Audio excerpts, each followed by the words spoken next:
Early on the first day of the week, while it was still dark, Mary Magdalene went to the tomb and saw that the stone had been removed from the entrance. So she came running to Simon Peter and the other disciple, the one Jesus loved, and said, "They have taken the Lord out of the tomb, and we don't know where they've put him." So Peter and the other disciple started for the tomb. Both were running, but the other disciple outran Peter and reached the tomb first.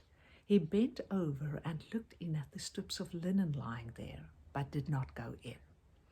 Then Simon Peter, who was behind him, arrived and went into the tomb. He saw the strips of linen lying there, as well as the burial cloth that had been around Jesus' head. The cloth was folded up by itself, separate from the linen. Finally, the other disciple, who had reached the tomb first, also went inside. He saw and believed. They still did not understand from Scripture that Jesus had to rise from the dead.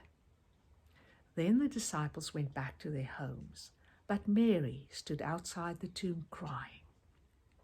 As she wept, she bent over to look into the tomb and saw 2 angels in white seated where Jesus' body had been, one at the head and the other at the foot. They said to her, "Woman, why are you crying?"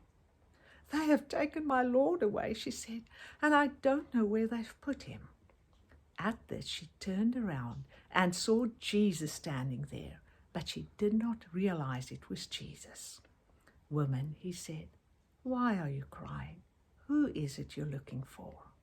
Thinking he was the gardener, she said, "Sir, if you have carried his body away, tell me where you've put him, and I will get him." Jesus said to her, "Mary." She turned towards him and cried in Aramaic, "Rabboni," which means teacher. Jesus said, "Do not hold on to me, for I have not yet returned to my Father. Go instead to my brothers and tell them, I am returning to my Father and your Father, to my God and your God." So Mary went to the disciples with the news, "I have seen the Lord," and she told them that he had said these things to her. And that was John chapter 20 from verse 1 to 18.